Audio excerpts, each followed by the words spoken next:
Hi, and welcome to SportsCanada.TV. I'm Paul Curenza here alongside Coach Paul Eberhardt and brother Doug Eberhardt. I'm in a bit of an Eberhardt sandwich here, bringing you international basketball action live from the Rogers Center. That's right, the Rogers Center. Canada basketball taking on the international opponent from China. Guys, international competition back in Vancouver. What are we going to see tonight? Well, the last time that we had a game here was against China. It was in 2002. And that was Yao Ming's first ever game in North America. And as it turned out, Steve Nash's last game for Canada. Canada won that game fairly easily. Tonight, China's ranked 9th in the world, Canada ranked 19th. We might see a bit of a closer game tonight. Although China missing the aforementioned Yao Ming, rehabbing from his broken foot, the only NBA player they'll have on their roster tonight is Yi Jianlian from the New Jersey Nets, a very young Chinese team with a new coach, Bob Donwald, who just took over in April after the previous coach, I believe, was sent off to a labor camp after losing to Iran. Can't really lose to Iran. Well, the Chinese national team, not the only team with some NBA flavor on this team. The Canadian team sporting a couple NBA ones, including someone who just signed, didn't he? Andy Routen's, Coach Leo Routen's son from the Syracuse University, recently signed with my beloved New York Knickerbockers, second-round pick in this year's draft, and actually has a very good chance of sticking with the Knicks. And Joel Anthony, the other NBA player from Canada, just recently re-signed with his team, the Miami Heat. So we get set for the anthems here.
Well, as we get set to go here at the Rogers Arena, I still can't get used to saying Rogers Arena. I still think of this place as GM Place or the Garage. We're going to have to come up with a new nickname. Well, speaking of that, Paul, you mentioned earlier that as soon as you came in to do the game, it was like old times from when the Grizzlies were here. It was all the same people working all the same jobs. Well, it can't be the Garage anymore. Maybe we should call it the Modem. And when the Canucks are playing, if Luongo lets in a couple of early goals, we just unplug it, count to 20, and then plug it back in, and hopefully it'll get him going. Paul, have you been phoning into the local talk radio shows with your bad suggestions for new names for the arena? The Satellite Box Dish.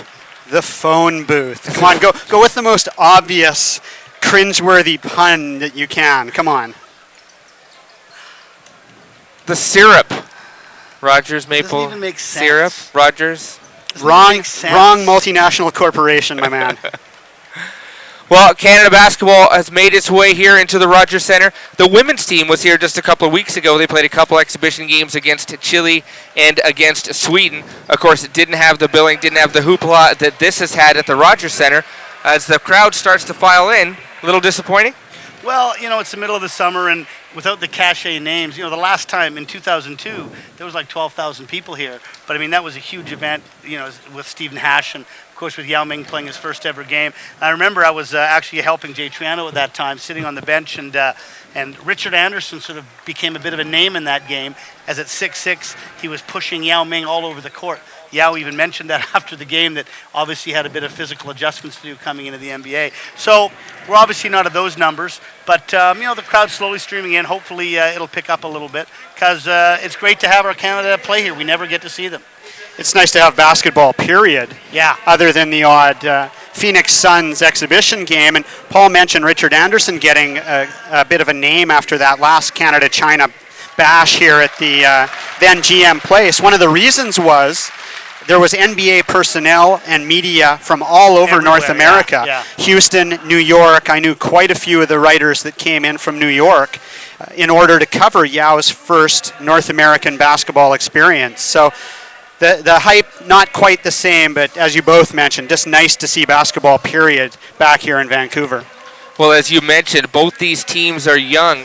The Chinese team is a younger group as they brought on the international stage in a while. Canada, of course, as you mentioned, without the cachet names, not the same draw that they had. That being said, Canada's off to a world championship, aren't they? Yeah, both these teams are off to a world championship, and they're both going to have a pretty tough go there. Canada is in a very tough group, as they have Lithuania, who's ranked 6th in the world, France, who's 15, New Zealand, who's 13, and Spain, who's ranked 3rd. Right now, Canada, we're ranked 19th. Now, Lebanon is in our group. They're ranked 24th. But Canada will have to get by Lebanon, New Zealand, and hope for an upset in the other games. Tough pool for them. China, also in a very tough pool. They have Greece, Puerto Rico, Russia, and Turkey, and Cote d'Ivoire. So these teams have to do a lot of preparation. This year, the World Championship, 16 teams will advance. They're going to have to come in the top 4 in their pool. And it's funny because you mentioned Canada's pool being very difficult. You might put the soccer moniker, the group of death, on that until you then look at the Chinese group, which is in fact probably even tougher with the host Turkey, Russia, who's been one of the big surprises over the last 4 years in international hoop, Greece, traditionally very good, and Puerto Rico, or the American junior varsity team as it's otherwise known, always very, very tough in international. Well, if the Chinese team doesn't advance out of that pool, that very difficult pool, it won't be for a lack of size, will it? They're a huge, huge team, and what do they got, 4-footers? I think they have 4-footers on their team. It's funny because here in Vancouver, with such a huge Asian population, we're used to seeing smaller Chinese people because they're primarily from the south of the country, Hong Kong, Taiwan, etc. But with your plus billion population and huge folks from the northern part of the country, it's amazing the roster China can put together size-wise. Well, the front line of Canada will have their hands full, to say the least, and that's a front line that features a lot of local boys, doesn't it? Yeah, it's really nice to see. We have Robert Sacra, 7-footer from Handsworth, who has had a very good year last year at Gonzaga. Another player that I'm really excited about is Kelly Olynyk. I had the good fortune to coach him for a couple years on our BC team. He's just grown literally in leaps and bounds. He's now pretty close to 7 feet tall. He had a great freshman year at Gonzaga and just completed a tour of Europe with our men's national development team, and he was one of the players that's now moved on to this team. So definitely a couple of big kids, and of course there's Levon Kendall, who won the BC championship playing for Kitsilano, very successful at Pittsburgh, and of course has been playing overseas the last few years as well. So 3 big kids from the local area here, and of course guard Tyler Kepke, who was one of Sacre's teammates at Handsworth. And I think may be the biggest surprise out of all the local players, period, when Paul, you and I had a chance to coach in the BC All-Star game, and Tyler Kepke was one of the players on my squad. I thought he was good. I thought he was passionate about basketball, but to me, he's definitely turned that hard work and passion into to batting above his average at that time. He's become a very, very good consummate point guard and a player that can play professionally for a number of years overseas. Yeah, he's been in Germany for the last couple of years, and really, really proud of the job he's done. Especially at 5'10", it's a really unlikely scenario, and he's done very well for himself. Well, he's talking about the Steve Nash effect in terms of building the persona and the notoriety of basketball in this province, or in this country. If nothing else, the ability to be able to work your way into a pro contract and work your way into the national team is something that's trickled down as well, and Kepke is a perfect example of that. And trickled down to not only to the senior men's national team, but we have teams representing 4 different age brackets for Canada in international competitions, and that's the true, I guess, fruit off the tree of the Steve Nash experience. Well, our under-17 team, they just competed in Germany at the Worlds, and they actually won a bronze medal. And my understanding is that's only the 3rd ever medal won either in the Olympics or a World Championship by a Canadian team. The first in 20 years or something. Yeah, well, I think the only Olympic medal we had, I believe, is 1936. The very first time basketball was featured in the Olympic Games. So we get set to go. Canada will take on China as fans start to fill in here to the Rogers Arena. The Canadian team that qualified for the World Championships under head coach Leo Routens, they were under the hot seat a little bit for a while, and then they seemed to turn it on at the right time, didn't they? Well, they qualified 9 consecutive times for the World Championships until they didn't make it in 2006. But they have turned it around with some big wins, and there's a really good nucleus of young players coming up in the system. I know that Canada basketball is very excited about that. Then the best finish Canada's ever had at the Worlds was 6th place, which they did in 1978 and 1982. China's best finish is 8th place, which they actually did when the Worlds were in Toronto in 1994. Games I saw and was in Toronto for the World Championships. If I'm not mistaken, a very bad loss to Greece, if I remember correctly. Very bad loss. At that particular time. Yes. Well, fans of the NBA will remember Wang Zhizhi, who had a cup of coffee in the NBA for a while before heading back to China. The first People's Republic player to ever play in the NBA, preceding Yao Ming, played for the Dallas Mavericks as well, had a cup of coffee with the Los Angeles Clippers and a couple of other teams, but primarily known as the lefty shooter when he played in Dallas for the Mavericks. But of course, he's not the only member of this team with some NBA experience. There's Yi Jinyan playing currently for the New Jersey Nets. Playing for the New Jersey Nets right now, and a little later in the broadcast, perhaps we'll be able to talk about. I talked with Kiki Vandeweghe, last year's coach of the Nets, quite extensively at Summer League about Yi, and another NBA player, I guess technically on that Chinese roster, is Sun Yu, who got a ring playing for the Los Angeles Lakers and was actually at the New York Knicks training camp 2 years ago when I was doing some work for the Knicks. So Sun Yu, another Chinese player with NBA experience. Well, we get set to go. Canada starts with number 14, Levon Kendall. He's out there with number 8, Denham Brown. Number 5, Tyler Kepke getting the start. Number 15, Joel Anthony, of course, of the Miami Heat. And the starting lineup filled out by number 10, Andy Routens. I'm wondering, Jermaine Anderson I don't think is playing tonight. I'm not sure if he's still around or injured. We'll have to see if we can find that out. Canada gets the tap, and Kepke gets a start on the right side. Dumps it off. Ooh, and right away they go inside to Kendall, and he throws it down, 2-0 Canada. Not a bad start for the Canadians. Threw it down like it was Brian Hefter in a Kitsilano-McGee matchup. Wow. Liu Wei handles the ball for China, swings it around for Yi Jinlian. He's working against Kendall and then gets the ball back to Wang Shipeng. Shipeng gets it back again, puts it on the ground, drives left, nothing there, gets the ball stripped. Got it back for a moment, but then it's picked up by Kepke, and back comes Canada.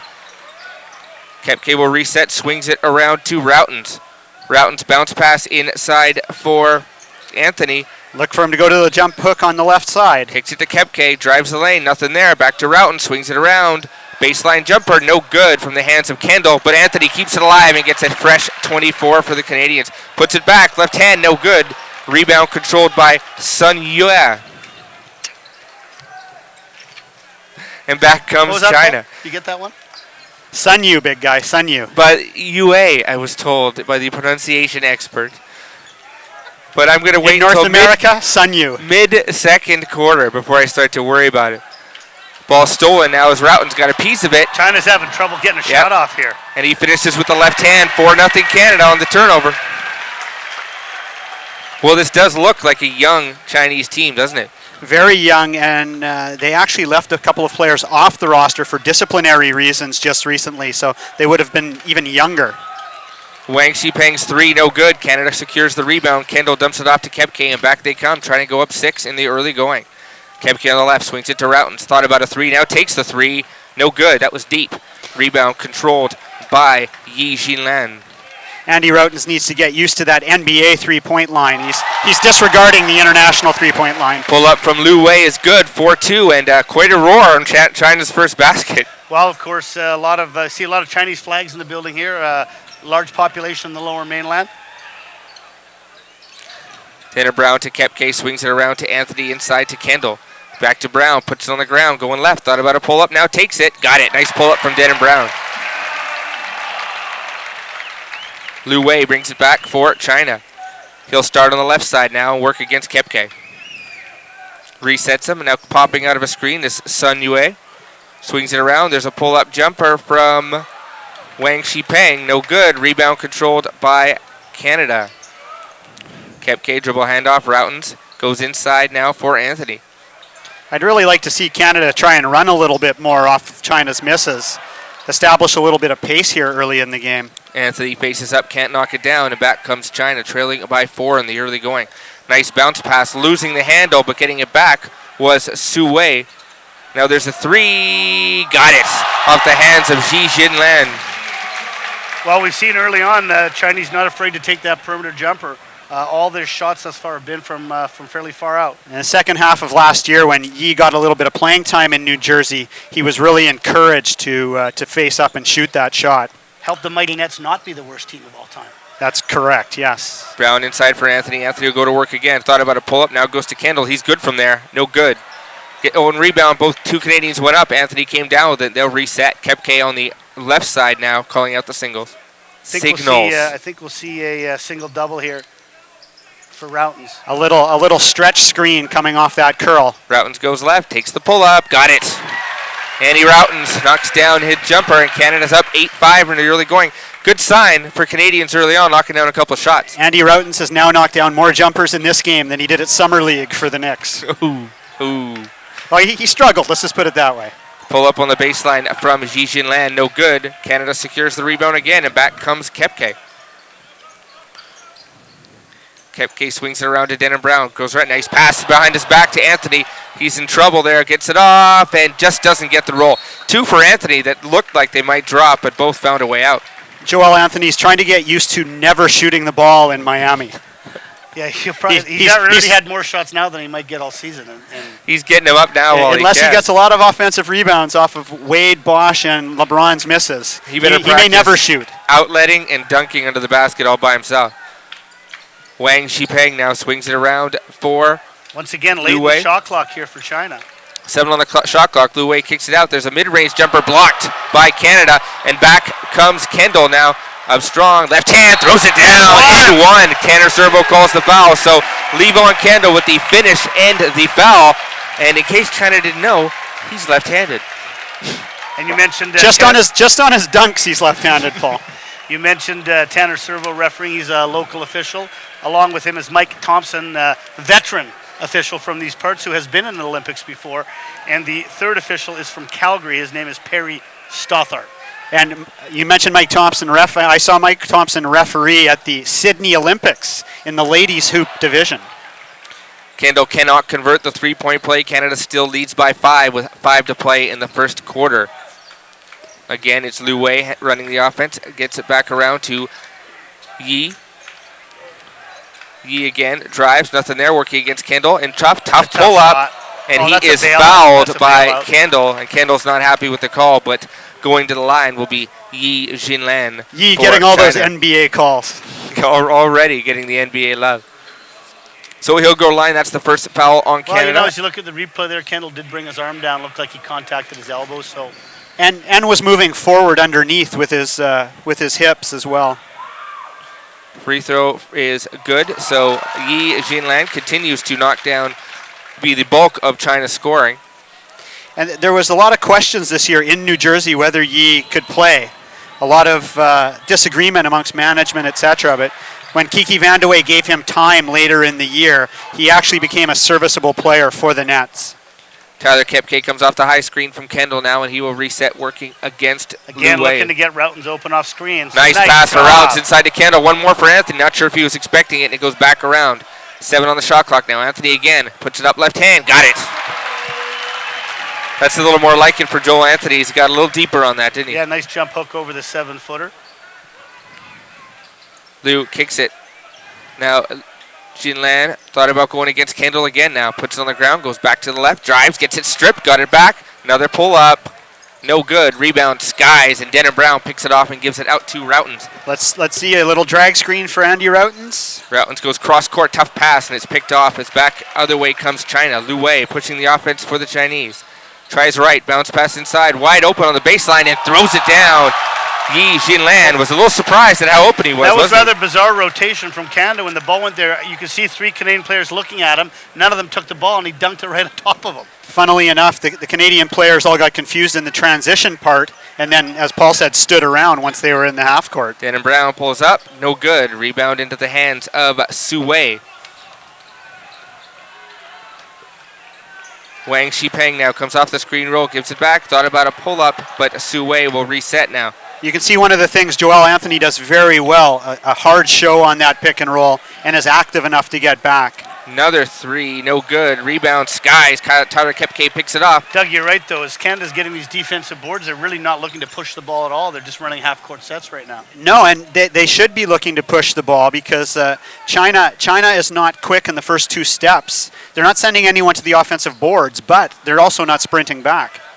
Denham Brown now, he wants to get Anthony out. Instead, he takes the high screen roll. Anthony gets it mid-range, kicks it to Routens. Good look. Got it. Andy Routens continues to feel it from the perimeter.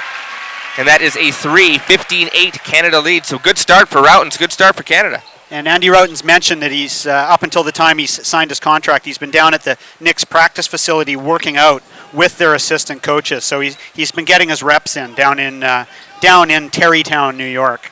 Liu Wei swings it to Sun Yue. Pass on the inside, little baseline jumper, just doesn't go off the hands of Su Wei. And again, Canada gets the rebound. Not many second chances for China at all. And they're hard drive from Denham Brown, won't go, but he is fouled. And Su Wei didn't like the call. And of course, we can't really comment from the officials because we're about 4 miles from the court.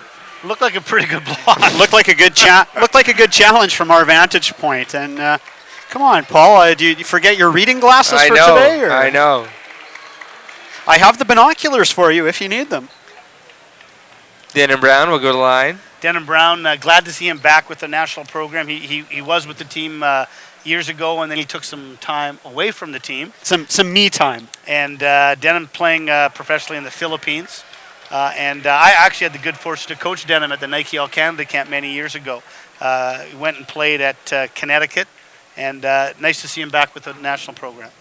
Brown goes 1 for 2, and 16-8 Canada lead here with 2:19 to play as we get our first substitutions into the game for China is number 15, Zhou Peng.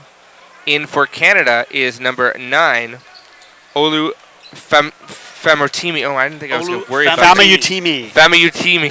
Who also was down at the NBA Summer League with the New York Knicks. I also noticed in the game now for China is one of the legends of China's Wang Zhizhi. He actually was like the most famous basketball player. Yao Ming idolized him growing up. And of course, as Doug mentioned earlier, he was in the NBA first. Dornekamp also in for Canada. So there's Wang Zhizhi now working inside against Anthony. Wang Zhizhi has lost a considerable amount of weight. He played for Golden State. Doug, who did he play for in the NBA? Played for Dallas, but That's not the same Wang Zhizhi. It isn't? It has to be. No, it is, but he's lost a lot of weight. Oh, no, looking at his face, yes, it is. He has lost a considerable amount of weight. When he played for Dallas and the Clippers, he was, let's put it nicely, Hefty. he was a big-boned young man. He was Cartman. He was Cartman-like, in fact, but he's lost a great deal of weight, and that is, in fact, the same player. Hard to believe. Joel Brown now loses the handle, gets it back. Routens again. This time no good, and it goes over the backboard, out of bounds. China ball, and now we get our first look at Robert Sacre, whose stock sure did rise after that performance at the NCAAs, didn't it? Well, it's funny, you look here in the court, our national team playing, and you have two players from Handsworth High School playing at the same time. That's pretty impressive. And Sacre, I'm sad to say, Robert Sacre's team beat my McGee team at the provincial championships. No, they didn't beat the year they won the provincial title. Kepke gets the steal and the easy layup and slow to get up They for didn't beat you, China. they hammered you. We played them tough for a half. No, 4 minutes. We played them very tough for a half. I beg to differ. China comes back now, 18-8 Canada with an early double-figure lead. It's Wang Zhizhi now, gives it back to Lu Wei. Lu Wei trying to find some room against Kepke, gives it back to Wang Zhizhi. Thought about a three, and now another turnover as Routens picks that one off. Look for the trailer. Wrong guy. Probably would have liked to see him lead him a little bit more on that pass, but China gets it right back, and they get a fresh 24. Really he should have looked for Jermaine Buckner on the trail. He had a nice little trail situation set up there. Wang Shipeng has got it for China, swings it around to Zhou Peng. Drive out of bounds. It will stay China ball with 8 on the shot clock and 32 on the quarter clock. Routens subs out. Into the game for Canada is number 4. That would be Ryan Bell. The pride of Ottawa, Ryan Bell, who served as the backup point guard down at the Tournament of the Americas a couple of years ago, and I'll be interested to see whether he's progressed, because he struggled when he had to play point guard in the Canadian lineup. Javon Shepard also in for Canada. For China, number 4, Ding Junhui is into the game for the Chinese. China struggling to get it in now, has to throw it over top. Partially blocked, knocked around, but right to the hands of Wang Zhizhi, and he is fouled by Sacre. That's just the 3rd foul, so with 29 seconds left, they will reset, but Canada will still get the ball back. China's really struggling offensively here. Canada's up in the lanes pressuring, and they're having a very tough time breaking them down. Pass inside to number 21, Zhu Shulong, who just in the game for China as well. It's funny, Paul, you mentioned, Paul number 1, you mentioned about China in the half court. Coach Donewald is from a family of clock-sucking, long possession coaches. So don't look for China to do anything but shoot in the last 10 seconds of that clock. Well, 10 seconds left in the quarter. Canada holding for the last shot.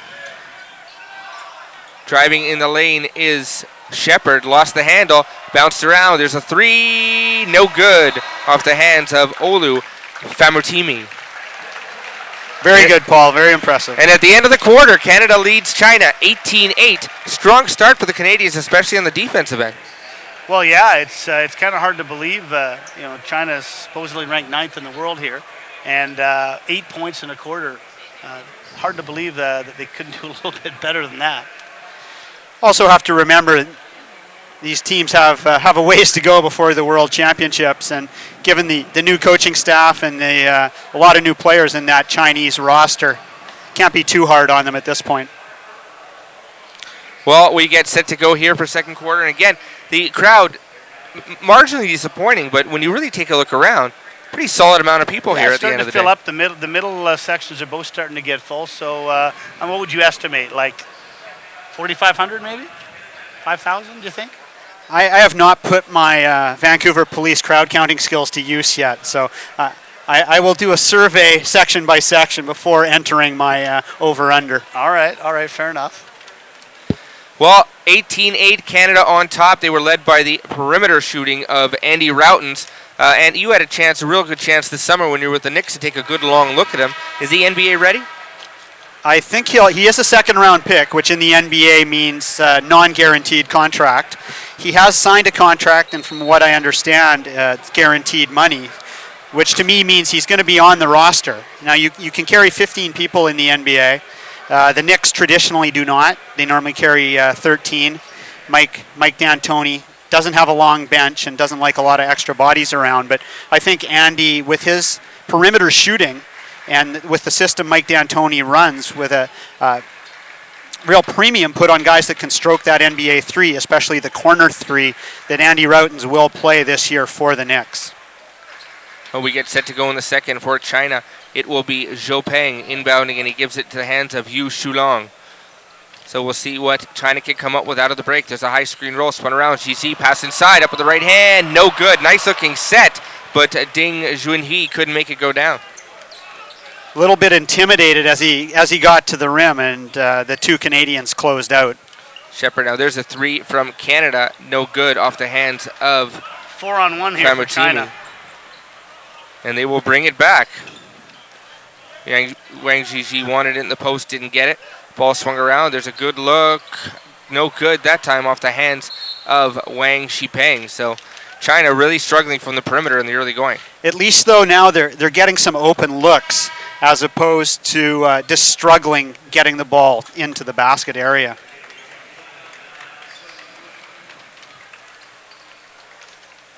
China set to inbound with a fresh 24.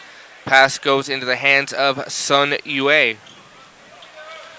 Wang Zhizhi drives on Sakura. Sakura blocked it, kept it alive, and then it was tied up quickly by, looked like it was Wang Zhizhi that tied him up. So nice play from Sakura to get the block Sakura and moved keep his it alive. feet nicely there, kept his hands up, and Wang Zhizhi tried to muscle him out. Rob's a pretty strong boy, and he did a great job blocking that actually with both hands. And what stood out to me is a lot of fans who saw Robert Zachary play in high school will remember that he did not block shots. He basically was forbidden from blocking shots because they didn't want him to get into foul trouble. But a couple of years now, down at Gonzaga, he's much more aggressive defensively. Nice pull up there from Javon Shepard, knocks it down on the pop back, and Canada up 12 now.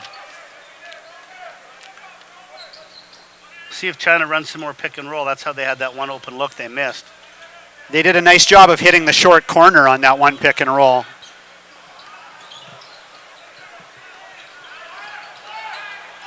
Ball to the corner, and it's picked up there by Zhou Peng. And Zhou Peng bailed out on the attempted They're strip. even going to give him a shooting foul there. That's pretty generous. You're always shooting internationally. If you throw those arms up like that, you're shooting regardless. Well, going to the line to shoot two will be Zhou Peng, trying to trim this lead. And China's really been anemic offensively in the early going. Maybe a couple of free throws might get him going, or maybe provided not. they hit him. So Zhou Peng misses you can almost the first. sense the Chinese fans are just waiting to cheer for something. They're actually, you hear the oohs and ohs when they miss. And 0 for 2. They missed again. And we got another foul. This one looks like it's going to go against the Chinese. Run it back the other way. Well, Ryan Bell's runs the offense for Canada, and we'll see if they can extend. They seem to have China reeling a little bit, and I don't know if they're in a little bit of Rogers Center shock, but right now Canada's doing everything right, and the Chinese can't buy a bucket. Baseline drive kicked, deflected around, right into the hands of Wang Zhizhi, and back comes China. And that was one of the problems Ryan Bell has had running the point, is passing off the dribble and decision making. Ding Junhee gives it over to Sun Yue. Pass inside to Yang Zhizhi, lost it out of bounds, but looks like it went off the foot of Sakura, and it will stay China ball with 8 on the shot clock as Yi Jinlan checks back in for the Chinese, replacing Wang Zhizhi. Yes, Chinese basketball legend Wang Zhizhi did not have a very good shift out there. Sakura just stood his ground, and he couldn't get by him. Well, it's all that weight he's lost. He's not able to to back his way down to the hoop. Bell almost got a steal, but instead it's shot from the baseline. It's a tough shot from Yi Jinlan. Couldn't get it to go, but China again steals it. Both teams a little sloppy now, aren't they? There's a 3 from the corner. Got it. That's a big shot for Sun Yue, and China needed to get something going, and they did with the 3. And he played, as I mentioned, for the Lakers. He was basically on their 15th man taxi squad, played a little in the D-League with the Los Angeles Defenders, and did get a ring with the Lakers. Or no, he did not. I can't remember now, but he was on their roster for the year before he was cut. Dornekamp kicks it to Sakura. Thought about a pull-up, now puts it on the ground. Right hook. Got the roll. Nice move from the big fella. A little shot fake into a jump hook. I know the people down at Gonzaga are looking forward to big things from Rob next this coming season. And that's definitely a move he did not have in his toolbox even a year and a half ago. Yu Shulong now controlling for China, swings it around for Zhou Peng. Shot no good, rebound controlled by Dornekamp, and back comes Canada. Shepard pull up, got it. Shepard's knocked down his first 2 shots, including a 3. Canada's up 14. And it looks like China will take their first timeout here as they're now down 14 points. And Javon Shepard, one of what I estimate to be about 1,000 Canadians playing in the German Pro League at last look. Well, if you're head coach Robert Donwald right now, what are you telling this Chinese team? You certainly, as you said, ranked 9th in the world. Didn't expect to come out and get shelled like this. It'd be interesting because Coach Donwald was an assistant with the Hornets in the NBA, coached in England. Now has been with Shanghai the last couple of years. From what I know of him, he's a bit of a hard ass, bit of a disciplinarian. His father, long-time assistant to Bobby Knight. So I would have guessed he's yelling at them would be my exact description. They wouldn't understand what he's yelling, but he would be yelling at them. You know, Paul, you were talking, of course, about Andy Routens earlier. Of course, Father Leo, who's our national team coach, also a pretty good player in his own right. He actually played for Canada when he was only 16 years old and was drafted by the 76ers in the first round and played many years for Canada. Took over the team in 2005 from Jay Triano, who, of course, now, ironically, will be at the World Championships on the bench for Team USA. Taking the place of my boy Mike D'Antoni, who's on the injured list and will not be traveling to Turkey with the U.S. team. Bad back.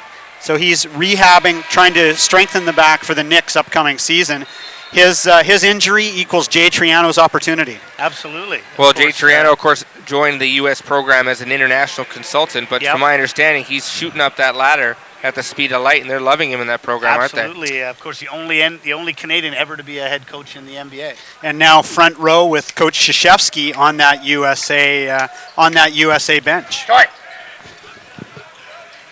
China comes back the other way, and sorry for the lapse there. Crack producer Choyle Brown blocking our vision. Sun Yue for China now. Ball swung inside. It is up with the right hook. No good from Yi Jinlan. And again, back comes Canada. Better look, though, for the Chinese. A pretty deep catch, but I'd still really like to see Canada pick the pace up a little bit. Dornekamp backdoor just out of the reach of Shepard. And back comes China. Another turnover. Turnovers plaguing Canada and China a little bit. And there's a foul. That one will go against Dornekamp and send to the line number 5. Lu Wei for the Chinese. Not the hardest foul ever, but that probably makes up for the hundreds of fouls at Carleton that were never called on Aaron Dornekamp. You can see the grab. That's a karma. That's a karma foul right there. Dornekamp multiple CIS championships with Carleton, and one of the big reasons we made the World Championships is he knocked down a huge 3 in the qualifying game to help us with the upset win. Lu Wei knocks down the first free throw. Second one is no good, so China continues to struggle from the stripe, and back comes Canada. Shepard now on the left side. Bounce pass in for Sacre. Gets a step, goes up, and he's fouled, and they're going to call it on the ground. So not a bad foul by Yi Jinlan, as he probably took away a dunk from Sacre. Well, Robert took away the dunk first, though, by going to the low dribble, which he has a very bad habit of doing. If he just explodes up originally off the drop step and catch, that's a dunk, but he a bad habit that he's carried from high school through to Gonzaga, through to international ball. So back into the game is Kepke as well as Anthony for the Canadians. Kepke puts on the ground, right to Anthony, turns away, the left hook, got it. A nice little end line set there as Anthony came off the screen, got the open jump hook in the middle. Well, Lu Wei for China gives it up to Sun Yue. He started to heat up a bit for China here, as has Yi Jinlan. Inside, little up and under, fake. And they're just getting nothing in the interior. Yeah, Canada's defense too strong down low. Wang Shipeng tried to go over top, a little bump, but nothing is going to get called in FIBA. And now an offensive foul on Kepke will bring the ball back to China. And so you could see that coming the second Tyler took the ball off the floor for the jump pass. Experienced international player. It's just going to set up and take the charge rather than try and defend the pass. Routen's back into the game now for the Canadians. Sun Yue for China, working against Shepard now. He's on the left side, waiting for Yi to pop out on the screen. Drives, lost it, another turnover. They had 5 in the first quarter, and they probably have at least 4 already. Nice pass, nice dunk. Pass. Nice find from Kepke to draw the defense and find the trailing Javon Shepard for the easy two-handed throwdown. It's all Canada in the early going. It was nice to see Kepke keep his dribble alive until the Chinese player made his move, and then he dished off for the dunk. Yi Jianlan can't knock down the jumper, and back comes Routens. He lost it off his leg, and not sure where they're going to go. They are going to go back to China. So for Routens, that's his 3rd turnover. He's got to be careful as well, protect that basketball. Well, Coach Donowell might need to take another timeout here, as China just is getting nothing going here, and they're now down 17, and could be out of this game shortly if they don't get something going at the offensive end. I think, unfortunately, they're already out of this game. Well, you never know. My brother, the optimist. Absolutely, absolutely. Yi Jianlan gets it working against Dornekamp already. Drops down with the left hand, trying to get something going. Dornekamp pushing him out, drops the shoulder, spins back, up with the right hand. I think that's a shot clock violation. And it will be a shot clock violation. In international, it definitely is. And nice defense from Dornekamp. You can see him here on the replay, just stand his ground as Yi Jianlan's trying to find some room and eventually just runs out of time. And Yi should have gone off of that spin, off the drop step, should have gone directly to the left-handed jump hook, would have beat the shot clock and probably a better shot for him as well. Kepke thought about going to Denner Brown off the flare. Instead, he goes back around to Dornekamp. His pull-up, got it. So that's a 3 from Dornekamp, and Canada continues to pour it on. 32-12, they're up 20. And as Paul number 1 mentioned very early in the game, the Chinese are getting so deep into the shot clock every time that they're not getting a good look, and then that ends up with Canada kind of pushing it back so far a little bit at them. Tough runner from Wang Shipeng doesn't go, and again it's one and done for China. Back comes Canada. Dornekamp thought about it a long 3. Instead he dumps it off for Denner Brown. Brown trying to turn the corner, pulls up from about 12 feet. No good, halfway down, didn't drop. China I like gets the the fact, rebound. by the way, that I am Paul number 1 and you are Paul number 2. That is simply because of where you're because sitting. of sitting arrangement, which the fans of the interweb can't see at this exact moment. But tough drive, nice block is Joel Anthony. And that's what he's paid to do by the Miami Heat. A very good shot blocker. Kepke catch and shoot. He was a little off balance when he took that one, and that one. And here comes my boy Kelly Olynyk now coming into the game. One other the pride of boy. the South Kamloops Titans. And he gets an ovation from a lot of the local Kamloops faithful that I'm sure made the trip to watch Kelly play. There's a fake from Sun Yue, and now he goes inside for Yi Jianlan. Swung around, and it was Wang Shipeng driving, and he got hit, but looks like they'll be on the ground. So it will be China ball with a fresh 24. So with 2:44 to play here in the first half, China with just 12 points. Certainly not what they expected, is it? I hope. I'm willing to bet that Paul number 1 saw more offense at the under 17 and under 15 championships than he's seen so far out of China. Yeah, in like 1 quarter.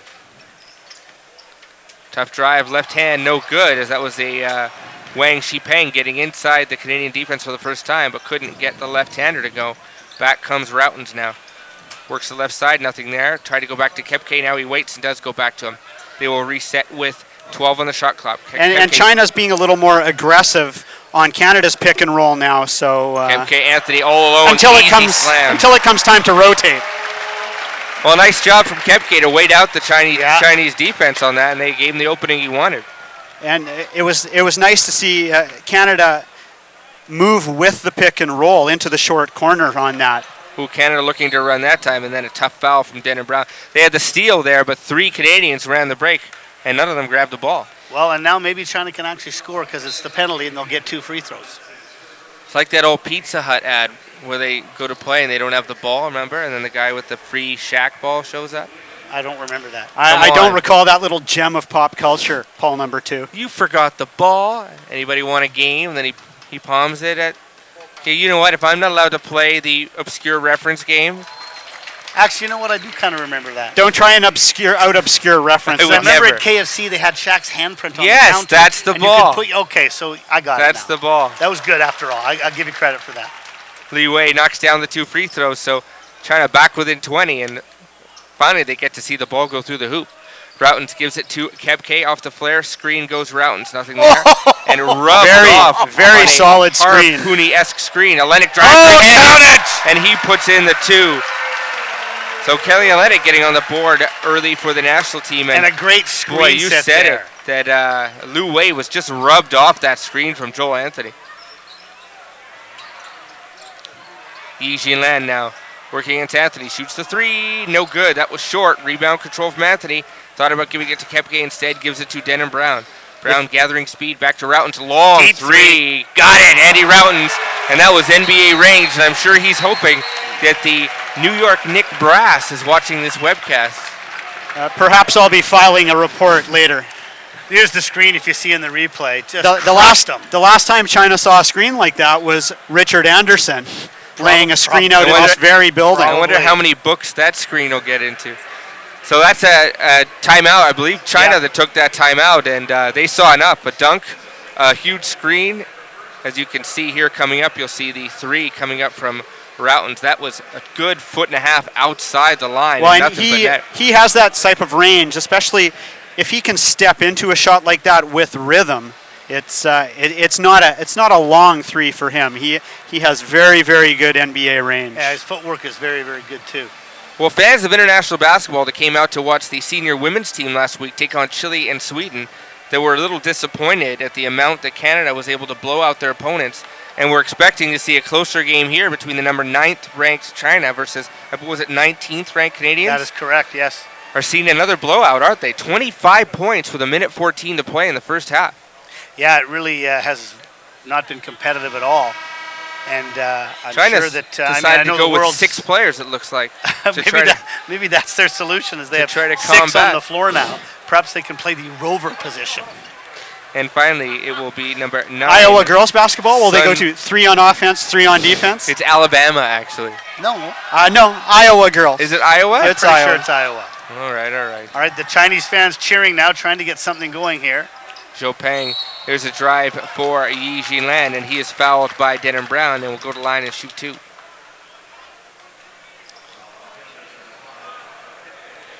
So we'll see what Jianlan can come up with. Again, 25 points, 39, great number for Canada, but the 14 for China, that's the real surprising one. Very surprising, and if you watch that replay, Yi came off the screen very well. Nice curl with the Canadian player trailing him. Unfortunately, poor pass. Yeah, the pass was and that's behind how him. he that's how he ended up having to reach back and get control before he could get to the hoop. And Kelly Olynyk comes down with the board. Yeah, missed free throws again, plaguing China. They've missed quite a few of them here. So we're under a minute to go in the first half. It's been all Canada. Kepke. And now we got a bit of zone. China's gone to that impenetrable wall of a 2-3 zone. That is a great wall that they are running. Denham Brown trying to turn the corner, nothing there. Now he takes a very tough pull-up. That was well short, but Anthony secures the rebound, and Canada will get a fresh 24. Denham Brown is used to shooting over 5'6". And Olynyk throws down the lob. Great pass from Routens as he found Kelly Olynyk behind that zone. Yeah, he snuck in behind, and that pass was from near the center line, and Kelly at near 7 feet now, no problem catching that and putting it down.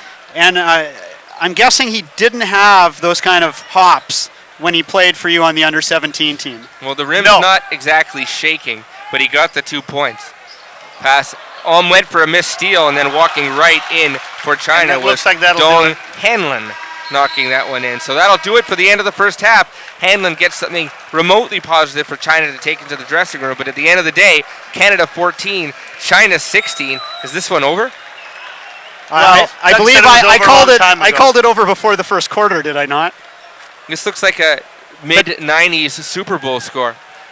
I called it over, but people should continue watching SportsCanada.TV because this is entertainment plus. Well, in addition to getting to see the national team play, there should be plenty of dunks or the opportunity to see one of the greatest comebacks in the history of international basketball. Well, it's and also, I mean, this is for the Canadian team. I mean, they still haven't picked their team yet. They're still at 14 on their roster. Gives the coaching staff, the extremely large coaching staff of Canada. I actually lost count as I was reading on it, all the different people involved. But it does give their coaching staff an opportunity to evaluate the talent and, make those tough decisions of who the top 12 players are going to be and who are going to go and represent Canada at the Worlds. Well, so at the end of the first half, Canada 41, China 16. All Canada in the early going. They shot the ball well. Routen's got them going, but everybody's been contributing as we take a look at some of the first half. Wow, the Canadian team has shrunk. But I like that handle with Tyler Kepke and Kelly Olynyk. That was a strong move right there. Well, and they did something. They just did something that China didn't do. They scored a basket. Well, they've confirmed that there is, in fact, not saran wrap on that hoop. Well, stay with us here on SportsCanada.TV. We'll be back with second half action of China versus Canada in just a few moments. In the meantime, continue to watch some of the Steve Nash Youth League, the future Canadian national team players, here live on SportsCanada.TV.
Hi, and welcome back to SportsCanada.TV. I am Paul Curenza alongside Coach Paul Eberhardt and Coach Doug Eberhardt, bringing you international basketball action live from the Rogers Arena. And I just want to mention, Paul, Paul Eberhardt and Doug Eberhardt much better looking than the Van Gundy brothers. I just want to point that out right now. Agreed. Thank you for that. Paul. Agreed. Thank you for agreeing to that. Would have been very depressing if you didn't. So as we get set to bring you the second half of China versus Canada, certainly not the first half we expected from number 9 ranked China taking on number 19 ranked Canada. Canada complete control, 41-16, and they've dominated in pretty much every statistical category, haven't they? Well, the only category that China's done better at is free throw attempts, but they're 4 for 10. They haven't exactly taken advantage of it. Canada only 1 for 3. The rebounding numbers are pretty disturbing for China, but mostly because they've missed most of their shots. Canada 25-10 on the boards, and the turnovers 7 per team. The one stat, Paul Curenza, that you brought up was the world rankings. I think those are highly deceptive as well, because given those are results of the last number of years when Yao Ming was playing. Yeah, clearly when China had their best ever finish at the Beijing Olympics, etc. So those are deceiving as well as the rest of our game metrics. Leading the way for Canada was Andy Routens with 10 points, 7 points for Javon Shepard. For China, 6 points for Yi Jianlian. Putting up those NBA numbers. No wonder my man Kiki Van de Wey got fired.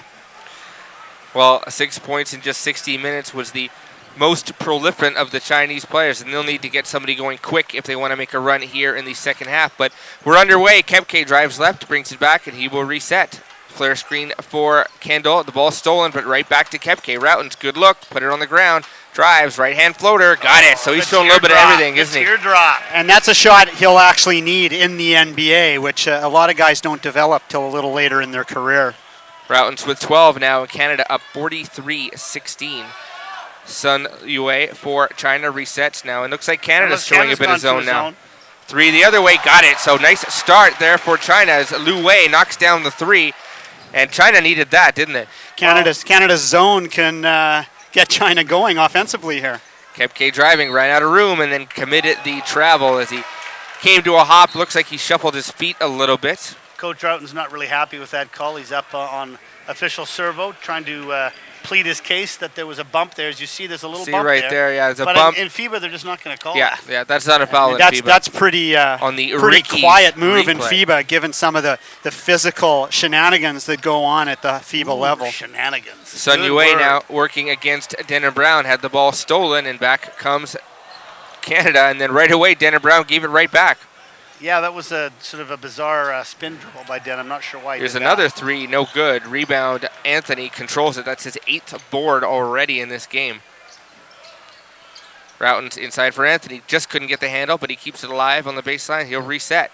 Back to Routens. Anthony needed to hold his position a little bit longer before the ball went over his head. Look at the ball movement. By Canada. And Routens wide open from the corner. Great job for the Canadians. They let the ball do the work on that one. Yeah, and they got the ball to their best shooter, right? That's everybody knowing their role. That was great. Nice bounce pass, but Kepke read it, and he'll get able to get Routens off ahead as well again. Left hand, no good, but he is fouled and will go to the line. So Routens already with 15 points has a chance to extend that again. You can see here Kepke long leak out pass for Routens, and they weren't going to let him have the easy layup after he knocked down the 3. Tyler Kepke doing a very nice job of reading the penetration in the middle and stepping in before they got there. First free throw from Routens is no good, so China comes in with number 15, Zhou Peng. And Routens goes 1 for 2 from the stripe. And given that Andy Routens played a lot of his career in a dome in Syracuse, he should be used to the huge amount of space between the basket and the seats here at Rogers Arena tonight. Ball swung around to Sun Yue, who brings it back to Zhou Peng. Drive and kick. Here's a 3, actually a ball fake, and then a pull-up. Got it. Nice looking shot from Lu Wei as he got Kepke off his feet. Well, maybe he'll be their hot shooter as he hit the three-pointer to start the half as well. And Lu Wei had a little bit of experience in North America in the ABA, playing for a team. Kentucky Colonels? No, sorry. Virginia Squires. Anthony knocks down the baseline jumper for Canada and gets it right back. So Canada continuing to pour it on offensively despite the Chinese starting to heat up a little bit and make some shots. And just to answer Paul number one's question, there was actually a Beijing Ocean team based out of Los Angeles that played in the ABA for a few years. An all-Chinese outfit where the owner had a disagreement with the Chinese Basketball Association, brought the whole team over to North America. Wow, I did not know that. Well, Liu Wei draws a foul as he had a bit of a embellishment here. You can see as he comes around working against Tyler Kepke, some Ginobili-esque embellishing there. He gets the call, and that'll be on Kepke, his second. Embellishing in international basketball. Those are two words that don't normally go together. Lost the ball again. This time he doesn't get the call. It goes out of bounds back to Canada. So not happy as Li Wei let referee Mike Thompson know that he feels like he's getting hit. Kepke now sits up on the left side, and a foul the other way. This one will go against Li Wei. So FIBA officiating tightening up here a little bit in the third quarter. I think that was more of please don't ever question my call again. That was a be quiet, I don't want to hear it call, indeed. Dennis Brown lost the handle, got it back, kicks it back to Kepke. He resets with 19 on the shot clock. He's got Routens on the far side and Kendall, and the high screen comes from Anthony. He rejects it, kicks to the corner. Brown drives up strong. No good, but he is fouled, and I believe that'll go against Yi Jinlan, and that'll send Dennis Brown to the line to shoot two. And you can watch on this replay, Joel Anthony needs to either step up quicker to set that screen or slip it right away. It was slow to develop as the Chinese twosome moved out on basically corralling Tyler Kepke. Denham Brown hits the first and the second, so 2 for 2, 51-21. 30-point Canada lead as China comes back with number 23, Zhang Zhaochu. Sorry, Paul. Canada showing a little 2-2-1 full court press here. I think this is in honor of Coach John Wooden. This is the 7'3" Zhang Zhaochu for China. He's seeing his first action, and he's out there guarding Denham Brown right now, actually. Or pardon me, was working against Denham Brown against the zone. So we'll see if they can get that ball inside to him. Now their pull up off the glass, no good, but foul. And if that's Kepke, I believe that'll be his third. And as you mentioned, Zhang, very, very tall at 7'3". Also looks like he could hit the buffet line a few times. He needs to hit the weight room and or the buffet. Well, very skinny. If they need a buffet coach, I'd be more than happy to volunteer. You taught me that trick about putting the buns under the plates. You have to. You need more room on the plate. Not Why would to you waste space with use a bun? valuable real estate on your buffet You have plate. to use spatial skills when putting your buffet plate together, Paul Sharanza. And don't waste your time with salad either, by the way. Liu Wei knocks him down at 51-23. So China's offense starting to come alive a little bit here in the third quarter, but defensively they haven't shown that they can stop Canada yet, have they? And there was no way that the Chinese offense could be any less dead. So good to see that they've come out with a little more intensity at the offensive end. Ryan Bell gives it to some Kendall. trapping on Skip defense, is tipped. Yeah, and back comes Yi Jinlan. So China getting a little more aggressive, a little more creative on the defensive end. Here's a miscommunication from the Canada defense, but China can't convert, and back comes Bell. Routens wants the ball on the far side, but it goes to Kendall. Bad pass for Denham Brown, and he just couldn't handle it. It goes out of bounds, and Andy Routens was wide open, trailing on that far wing. He wanted that basketball and didn't get it. See here on the replay, he's got his hands up in the air. Just missed him, and instead, ball gets turned over. And it'll be interesting to see if Ryan Bell is one of the guys that's kept around before they go to Turkey, because he does have a great deal of difficulty running things from the point. Ooh. And Zhang Zhaochu used all 7-3 of that frame. That was a minute bowl, like that was stand very on your minute toes bowl-like. dunk. Kendall now fake the handoff for Routens, pulls up from about 12, no good. Rebound China. They got a little mini run going here as they're trying to get this down to under 20 if they can with 5:25 to play. That's good, because I had Canada minus 19. Whoa, tough drive from Zhang Zhaochu. So the 7'3" center for the Chinese seeing his first action, already making his presence felt. He had a dunk, and now he'll go to the line and shoot two. And Leo Routens wants a timeout. And yeah, I mean, they came out to start this half in 2-3 zone. I mean, obviously in a game like this, they want to work on different things, but I think Coach Routen's not really happy with the way China's starting to take it to their zone. And as you mentioned, Paul, they're going to experiment with these different looks, see what works for them, see what doesn't. And a lot of that will be based, obviously, on the advanced scouting they do on the people in their group. But China's done a much better job of at least being aggressive offensively. And big 7'3" Zhang, as you mentioned, Paul, number 2, good hands inside, may not be physically strong, but at least was going to take it up and take someone with him to the rim. Well, so China showing their first signs of life here in this basketball game so far. Canada takes a timeout. What's Leo Routen telling his team right now? He's probably telling them, hey, listen, don't get sloppy. Don't play down to the level of the competition. You know, coaches generally, they want teams to stay at that same intense level, no matter if they're up 20 or down 20. I'm sure he's just reminding them of that. I don't know if he might want to switch out of the zone, but I'm sure, in a game like this, it's more advantageous for the coaching staff to see how the players will react in the zone. So he'll probably stay in it, don't you think? I would imagine, and it doesn't really matter, I don't think, whether the zone is effective or ineffective. As you mentioned, it's how his players react to this little bit of adversity and see if they can tighten up that zone or make an adjustment on how they're rotating in the zone rather than just going straight out of it. Well, Yi Jinlan is out there along with Zhang Zhaochu. Also out there is Lu Wei, who started to heat up a bit in this half for China, and Yu Shulong as well. So Chinese with probably their most offensively gifted lineup that they've had so far out on the court, and we'll see if they can put together a little mini run here and make this interesting. And Paul, something we haven't talked about is your pronunciation. You're doing an awesome job. I rarely give compliments, but I think you're doing pretty good with these names. Very nicely done, Paul Sharenza.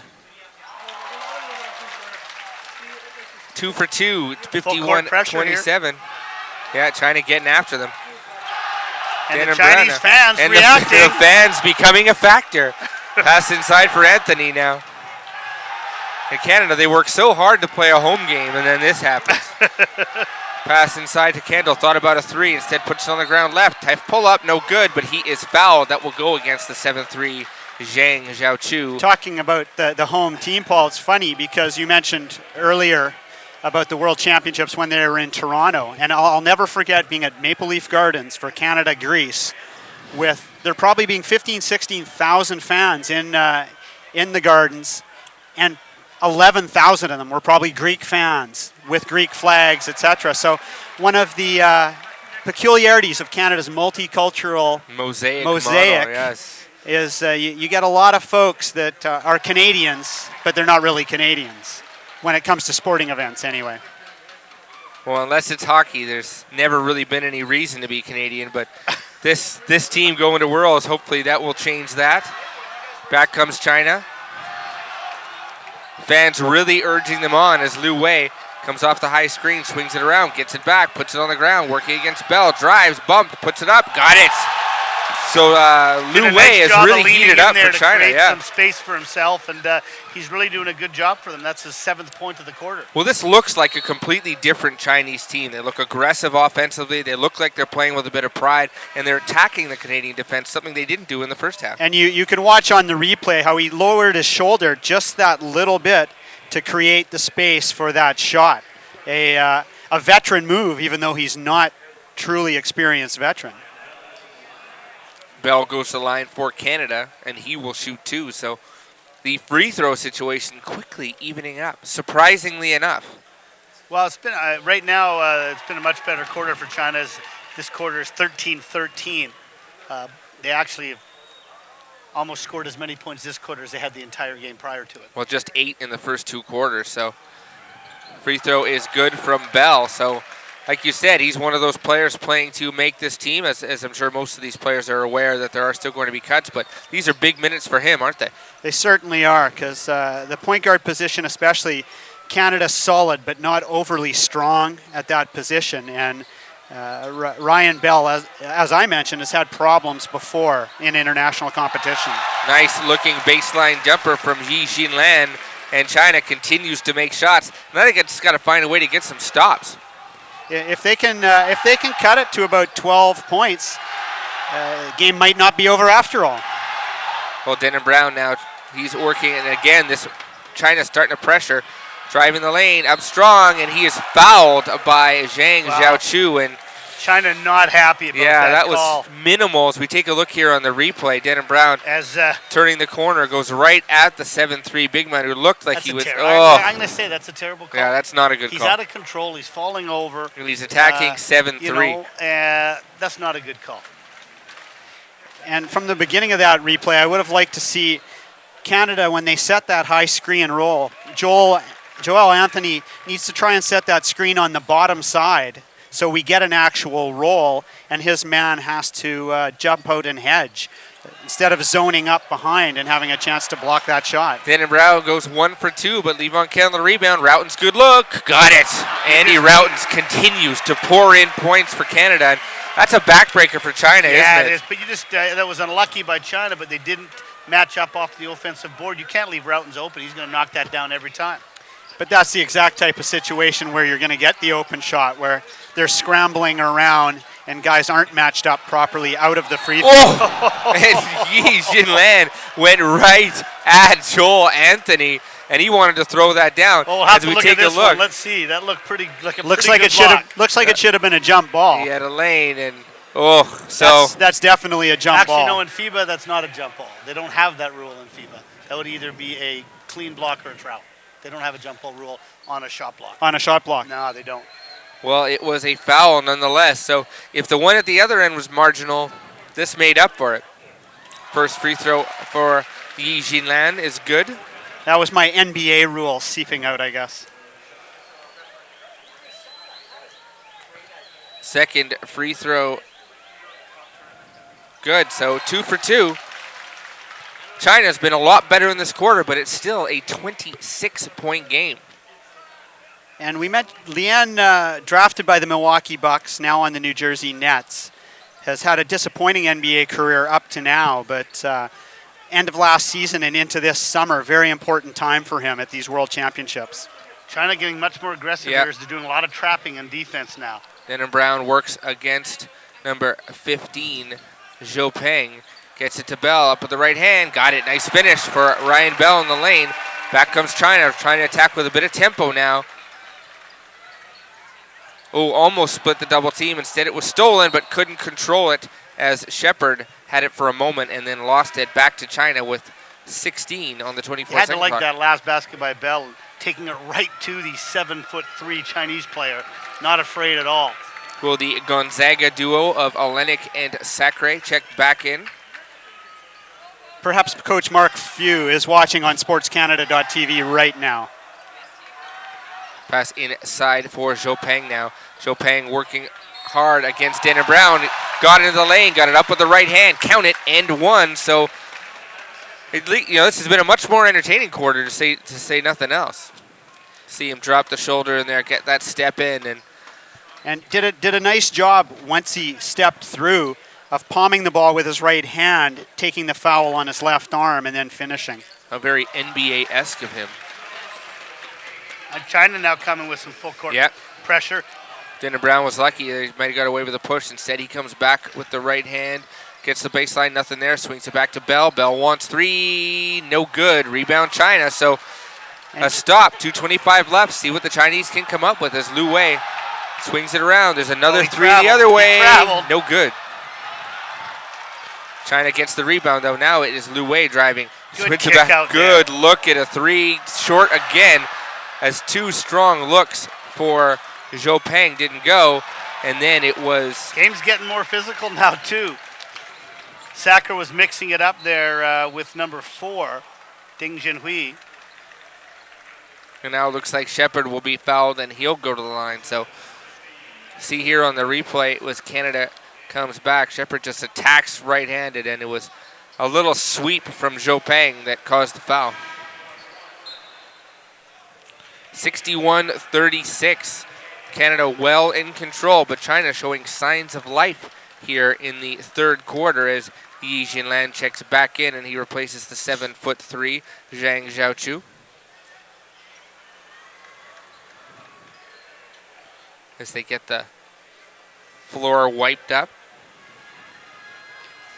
And the point guard for China, Wei Liu has done a pretty good job, as Paul, number one, mentioned, in terms of getting penetration, kicking out, servicing his wings really well with nice passes. China just hasn't been able to knock down those threes, but they still have been doing a great job the last few minutes getting into the paint. Well, certainly he has been the factor, as it's a noticeably different-looking Chinese team here in the third. And it will be Liu Wei that sets up the offense. Pass on the curl, dumps it inside to Jinlan. Left hand, no good. Rebound China. Tough shot against Olynyk, but Jinlan went right over Sakura, and then he commits the foul. And as I now know, that cannot be a jump ball. That is either a foul or a block.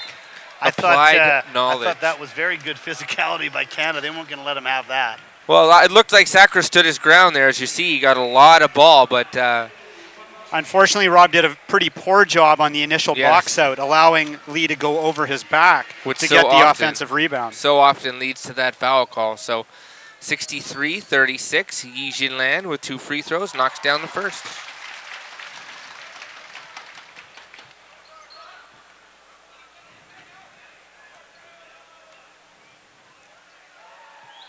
Second free throw is good, as he uses every part of the rim on that one. Would have been nice to see Kelly Olynyk go up there and try and knock that off the free throw. It was staying up there for quite a while. Sakura with the pass now. Thought about going to Olynyk. Now lobs. Oh, and we thought we might see a throwdown from Shepard, but instead the rebound ripped out of the hands of Olynyk. And a lot of life now is Yi Jinlan and this faithful Chinese crowd getting behind their visiting team. The Canadian fans getting excited as well for the aggressive play of Kelly Olynyk. Canada now matching up man-to-man. Jinlan, here's a 3 from China. Got it. That's a big shot. Knocked down by Zhou Peng. And all of a sudden, it's a 22-point game. They are chipping away. And this little pressure's doing a good job of taking time off the clock. Bell, tough left-hander, got it to go. That's a tough shot for Ryan Bell with the left hand. That's one of those ill-advised, no. Oh, good shot. High screen again as Liu Wei drives. Little ball fake, goes up. Little strong. Nice job from Shepard to contest that shot, and Canada comes back with 47 seconds left. They'll have a 2-for-1 opportunity. See what they get. Shepard now on the right side. China just switching that high screen. Sakura gets it inside now. Jump hook coming here, I guarantee it. Drops the baseline, ran out of space, throws it up, gets it stolen. Back comes China. Liu Wei working one-on-one, bumped a little bit by Famutimi. Here comes the kick for the 3. Thought about the 3. Instead puts it on the ground. You really have to take that shot.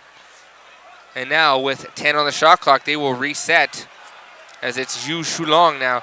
He drives, right hand, fouled by Ryan Bell. That will send.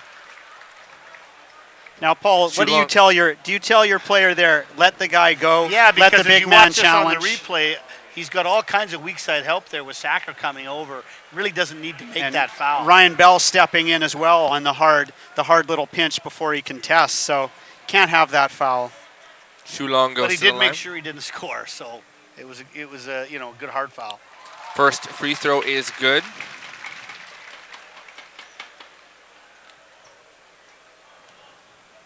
Well, it was a 25-point game at the end of 3. It's now a 22-point game. So despite China's best efforts and have really come on strong here, they really haven't been able to chip away against this Canadian team, have they? Sakura baseline jumper, no good. And that will do it for the third quarter. So at the end of 3, Canada 65, China 43. Like I said, China showed some life, but they didn't really get anything done, did they? Coach Routen's right now just lambasting Mike Thompson. Mike just walked away from him. I don't know what he's upset about. I guess he wanted a call there. But they did cut in the lead by a little bit, and at least it was a more entertaining quarter. Yep. Much better for the fans here at Rogers Arena and the fans on SportsCanada.TV. It was nice to see a little more life in that quarter, and a very physical quarter, I thought. Both teams were in the penalty early, as neither team wanted to give anything up at the basket. Now, a little bit of that is the referees tightening up a little bit and the players being more aggressive. I would have preferred to see the guys play a little bit more Let that international ball is unbelievably physical. The refs are calling it more like a Canadian high school or university game as opposed to a... well, in that quarter they certainly did. Yeah, as opposed to an real international tilt. When, of course, when Paul and I did the women's games, we were actually amazed at the physicality. It was absolutely just cutthroat how physical the screens they were letting go. They got to get ready for that at the Nationals. Exactly. At the Worlds. Sorry. Once they go over to Turkey, when you see a guy set the screen, move 2 feet sideways, and then roll as the screen's being set, that's stuff that you're allowed to do. So that the players might as well get used to it now, and the referees might as well call it that way. As we're watching a couple of replays here from the first half, as Canada almost lost this ball out of bounds and did. I'm not sure what that was a replay of, except Canada losing the ball. There's nothing like a solid turnover replay. Denim Brown. Oh, here we go. I think a little successful curl and kick to Joel Anthony. And as we've all seen throughout this game, he's getting his shots up now because come October, he's not going to be seeing the ball. Well, of course, Joel Anthony, a member of the new-look Miami Heat. They added a couple of free agents, a couple of guys that nobodies, might have a bit of an impact, yeah. a couple of role players. That's right. They signed Mike Miller, got Eddie House late in the summer. Did they get Eddie House? Yes, they'll be spreading the floor for the Miami House Heat. is a huge pickup. Love Eddie House. They have some guys. They've spread the floor with veterans and will allow Dwayne Wade and that LeBron fellow just to spread the floor and go to the rim. Ryan Bell continues to run the point for Canada, getting some extended minutes as Leo Routen's getting a good look at him here. Olynyk now, Sacre, high post jumper, thought about it, instead fakes it. Now a tough turnaround, no good. Olynyk secures the rebound. He thought about going up. Now gets it back with the right hand. That one doesn't go, and it's knocked out of bounds by China. Canada ball with a fresh 24, and you would have liked to have seen Sacre take that first shot. Well, he had an open foul shot, and then he actually passed it up for a tougher shot. He did a one-dribble turnaround fadeaway. You know, he's got to take that foul shot. He created a more difficult shot with the move that he made. And it was interesting that they were basically in the reverse positions we'd normally see them in. Kelly Olynyk would be patrolling that high post. There's an elbow thrown. Yeah, Ryan Bell there's an elbow thrown. That's going to be an unsportsmanlike foul as off the ball there, Ryan Bell just hammered the Chinese player in the solar plexus. I think both... Thank you, Gorilla Monsoon. Yes, thank you. Both Mike Thompson and Tanner Servo had a good look at that, and that was a hard elbow. He might have hit him in the lower abdomen. So if China was looking for a bit of momentum here to start the fourth quarter, looks like they may have got it. They can get this under 20. And that also can't help Ryan Bell's case to make this squad. Needs to remain calm and show some composure as opposed to getting a little worked up and clocking the Chinese player with the elbow. I mean, it's one thing to play physical, but physical and throw smart. An elbow like that is just it's just a dumb thing to do, really, and looks like he'll be subbing out because of it. Out goes Bell, in comes Kepke, so I'm sure Leo Routen's not happy about that. Again, China keeps possession, and they can get it under 20 with the 2. Running the offense for the Chinese is Yu Shulong. Gets it inside for Zhou Peng now. Zhou Peng working against Canada up with the right hand. No good, but he is fouled and will go back to the line, as I think that was Shepard that got him. And that's the same move we saw Zhou Peng use earlier. A couple of Charles Barkley dribble, back down on the low block, step through, and then move the ball away on the palm, take the foul on the other arm. A very interesting move. Now, Canada only committed 8 fouls the entire first half. They're already actually at that number now in the second half. They're going to have to find a way to stop China without fouling them every time. And, of course, part of that is China being much more aggressive. And here they come again with full court man pressure. Sacre gets in the backcourt, back to Olynyk. And Kepke getting denied, tough pass, but he got it to Tyler Kepke. He will bring it up and start the offense with 18 on the shot clock. Gives it up to Famutimi. Famutimi now in the right hand, he'll reset. Swings it around to Kepke. Kepke for Olynyk. 8 on the shot clock. He's going to have to hurry. Puts it on the ground. Spins back. Up and under. Tough shot with the right hand. Blocked. Knocked around. Gets another look at it. This time, third time. Count it. And one.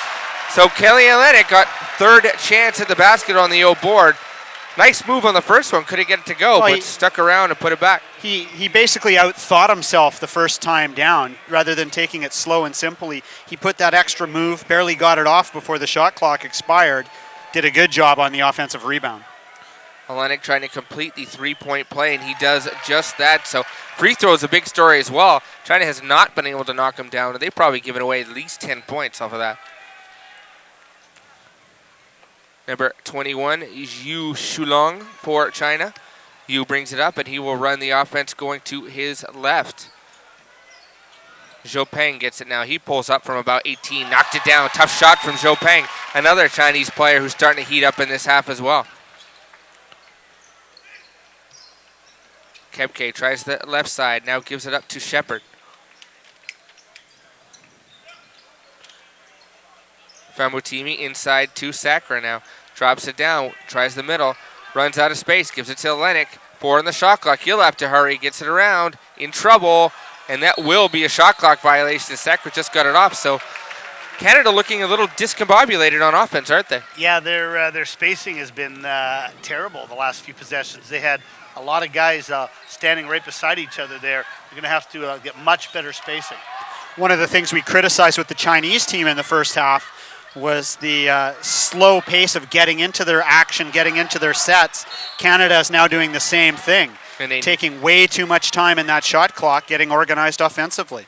Well, Jin Lian goes back to the free throw line as Sakura gets called for another foul, and I believe for Sakura that'll be his third, or pardon me, that's his second.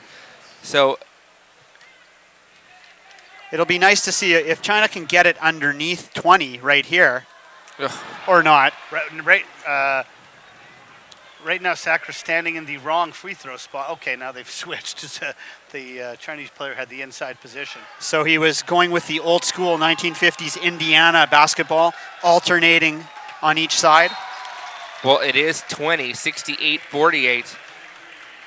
Yes, and first time I ever saw that was in the movie Hoosiers. The Hoosiers DVD. The box set of the DVD. That's right. Zhang Zhaochu back in the game, the 7'3" forward. He will guard Levon Kendall.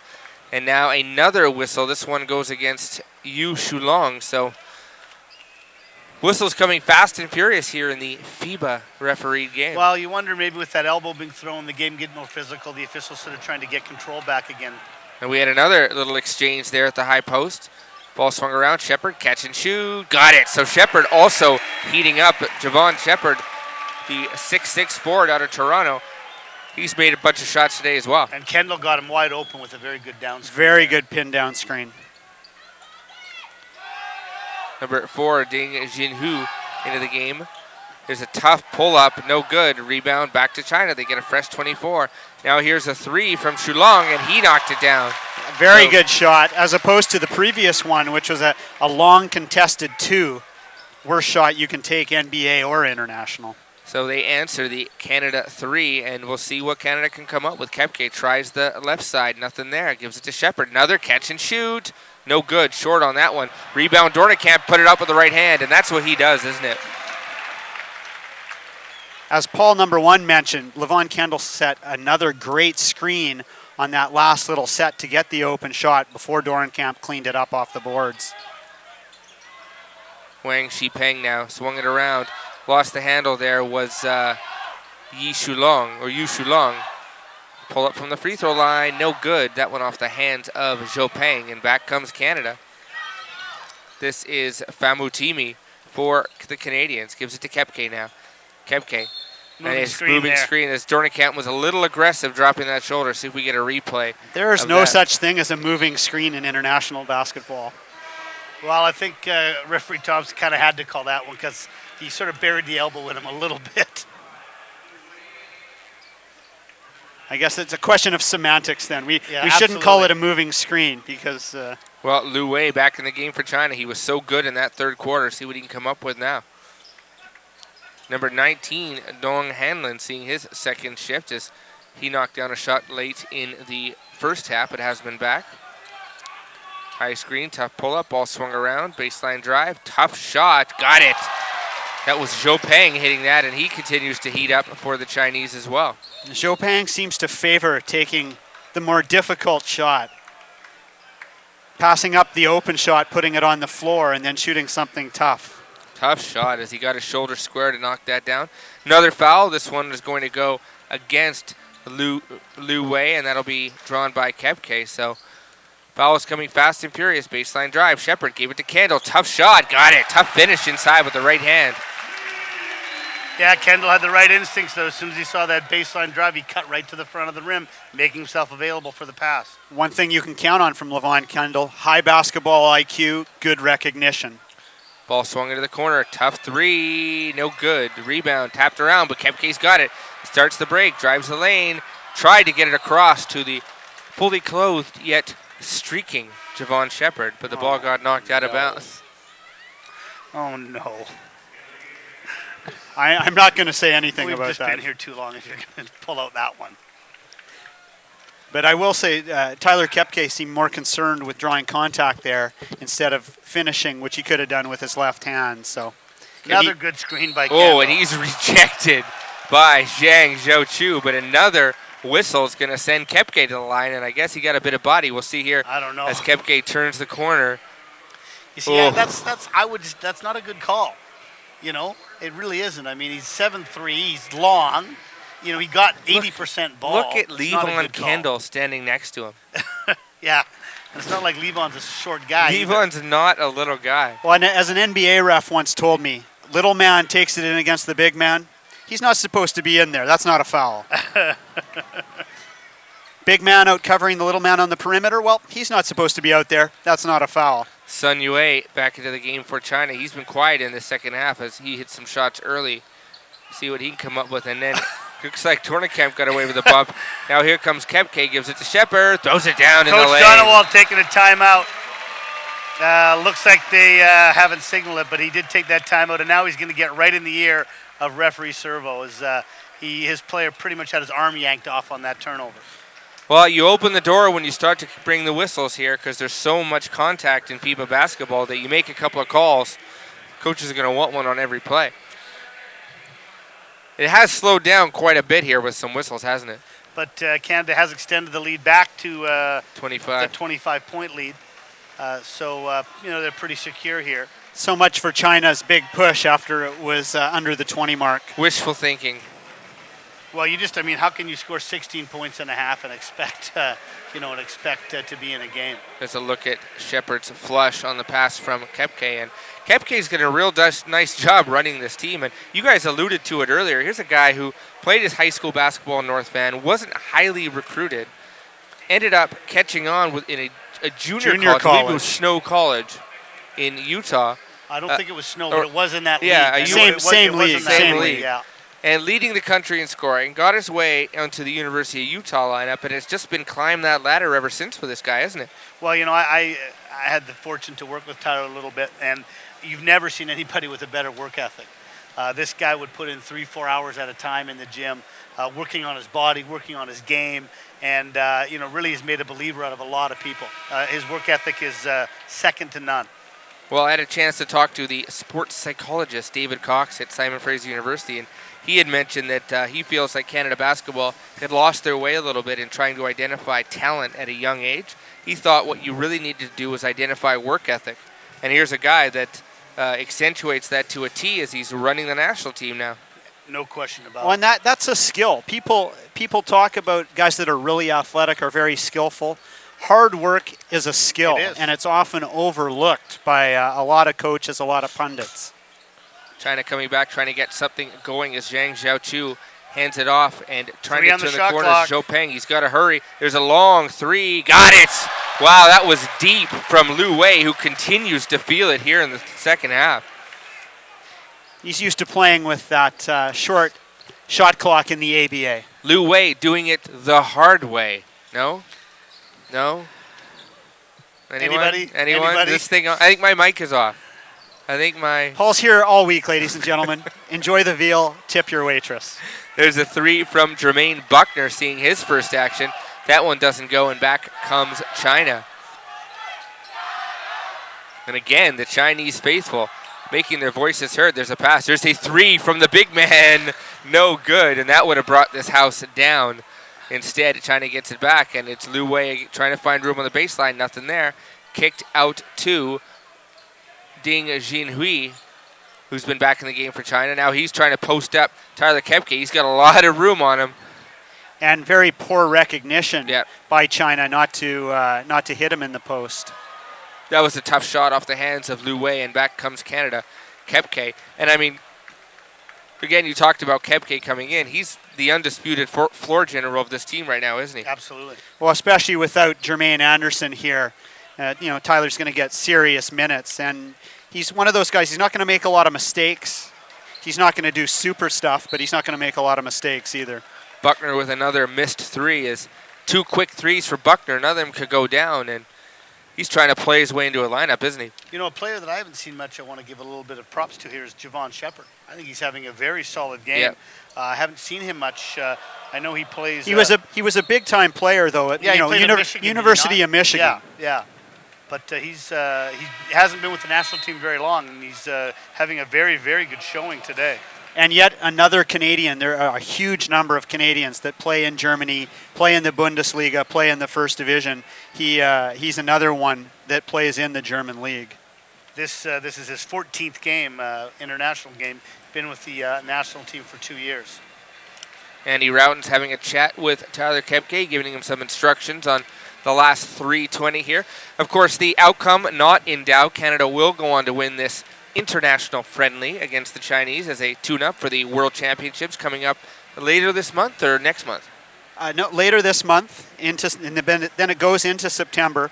Canada playing their games in Izmir, Turkey, one of the different regional spots. With their first game of those championships comes against a very, very talented French team. On the 31st of August will be their first game.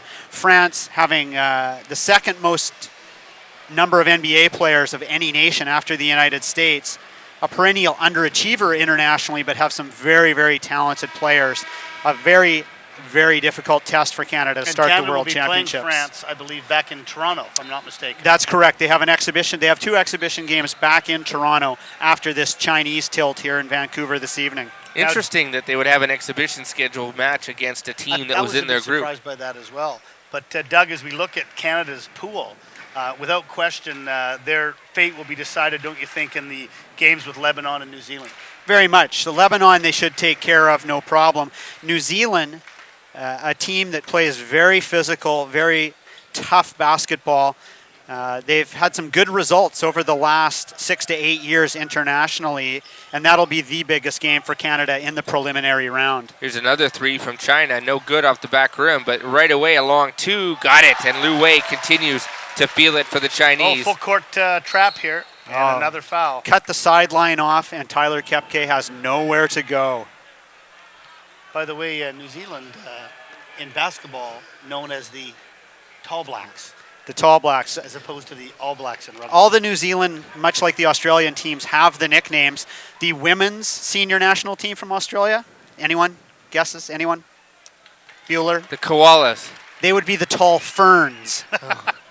You're making that up. I am not making that up. They all have nicknames. And an interesting thing with the New Zealand squad, the Tall Blacks, they perform the Maori haka before every game. And I'll never forget in Indianapolis at the World Championships, basically them freaking out many teams when they perform the Maori war dance, the haka. Well, there you have it. Sorry, Paul. There's also call the game again, Paul. There's also 10 sheep for every human being in New Zealand. I'll add that in as well.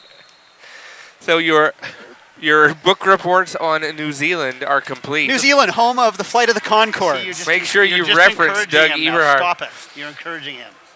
Another foul called as this game is slowing to a grinding halt with 2.5 to play here in the fourth quarter. He's going to send Javon Shepard to the line. And I was going to say one of Paul Eberhardt's former BC under-17 players has played down in New Zealand successfully for the last few years. Dun, dun, dun, dun, dun. Very good. Yes, Brent Charlton, formerly of Simon Fraser, from the North Shore here in Vancouver, has played in the Australian NBL for the New Zealand Breakers. 81-58. Canada in complete control now, 2.5 to play.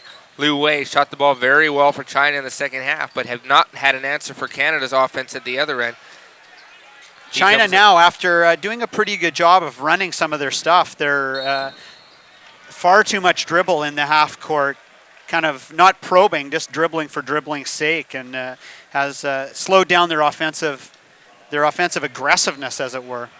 And Lu Wei and Yi Jianli leading scorers thus far for China with 14 points apiece. For Canada, we have Andy Routens with 19, Javon Shepard with 9, and Joel Anthony with 8. And Andy Routens on 7 for 9 shooting, I'll add in. Pretty much all in the first half and a little bit in the early third quarter, but he's had a rest now. Is in for Canada, seeing his first action is Kyle Landry. He's out there with Shepard. Bell back in the game, trying to redeem himself up to the elbow. Shepard and Dornekamp, and Dornekamp gets his shot blocked, but he will go to the line and shoot 2 for Canada. So it kind of looked like he tripped over the line. Well, can see right here as he caught the pass here, took one dribble to the inside. I don't really think anybody touched him, but I could be wrong. It appeared he might have stepped on Zhang's foot as he moved across the key. But Coach Paul Eberhardt, you were looking forward to seeing a little bit of Kyle Landry, in action, were you not? Yeah, well, I haven't. Like I said, there's a few of these players that I really haven't had the chance to see much. Landry from Calgary, playing right now over in the Czech Republic, another one of the more newer additions to our national team. Well, that is the 5th foul on Zhang Zhaochu, so he is out, and back into the game for China is number 19, Dong Hanlin. Now you mentioned Kyle. No relation to Glenn Hanlon. Kyle Landry. No, I wouldn't think so, but played at Northern Arizona, where local Vancouver Richmond product Andrew Mavis previously played. Andrew, of course, former national team member as well. Part of that 2000 Olympic team that finished 7th in Sydney. This is only Landry's 9th international game. Hard drive in the middle, up at the left, back to the right hand, just couldn't get the roll, as that was Zhou Peng, but now it looks like we got a foul on China off the ball, and that should send Canada 95 feet to shoot free throws. Yes, both teams are now in the penalty. Other thing too, Paul, is for those people watching at home, the FIBA game moves much faster than certainly your NCAA games, but also your NBA games. The quarters are a bit shorter at only 10 minutes, but the rules are designed that the game doesn't take as long as traditional games do over here in North America. Well, you don't have the built-in automatic timeouts at the 8-minute and 3-minute or the 6-minute and 3-minute marks like you do in the NBA. Though FIBA has adopted many of the NBA rules, and in the coming 2 years, we'll be looking more and more NBA-like in terms of the physical layout of the court as well as some of the rules. Well, after the World Championships, they will be going to the wide NBA key. They'll be going to the NBA charge circle, and they're moving the three-point line back. Nice job here not from to the NBA. To keep it alive, and then he falls right into the lap of a couple of front row ticket holders. The Jack Nicholson seats here at Rogers Arena. In the front row, we have former national team point guard Randy Knorr, and now UBC assistant coach sitting right at center court. Celebrities in the crowd tonight. And we were fortunate enough to be able to watch Randy Knorr on a regular basis playing with the BC Titans this year. And I got to tell you, still got a little game left in him. I think he could put this red and white on anytime he wants. His game's never going to change because it's not based on speed as much as change of speed and physical strength. So he could probably do what he did for the Titans for quite a long time if he needed to. Landry backed down the Chinese defender and got an easy layup. So took the pass from Shepard, and Landry gets on the board. Back comes China now, minute 14 to play. Spinning away on the baseline. Tough shot off the glass from Sun Yue. No good. Landry secures the rebound, gets it to Bell. Bell leak out pass for Dornekamp. Driving up the right hand. No good. That contact, eh? Yeah. He actually looked to his right, saw the guy, and decided to run him over to get that contact. He'll go to the line and shoot 2. So that's the Carleton Ravens way. You can see right here, he takes that little peek over, and then like a running back, rather than look for the space between the tackle and the guard, he looked straight for the linebacker to run into. Well, I think that Yu Shulong might think twice the next time he sees number 11 bearing down on him. Free throw is good, 84-60. Canada in control. 1 minute to play here in this game.